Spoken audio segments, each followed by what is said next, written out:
प्रणाम जी, राम राम।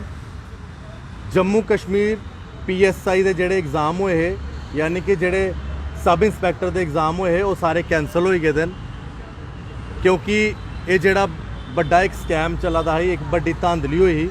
उहदे च लगातार जोड़े बच्चे वो आखा दे है कि बई जोड़ा एग्ज़ाम होया ये गलत होया है, तो इस एग्ज़ाम च बड़े लोगों पैसे दिते हैं, तो पैसे देइए लोग जोड़े पास होए हैं, तो एक परिवार के 3-3 4-4 बच्चे इकट्ठे पास हो गए हैं।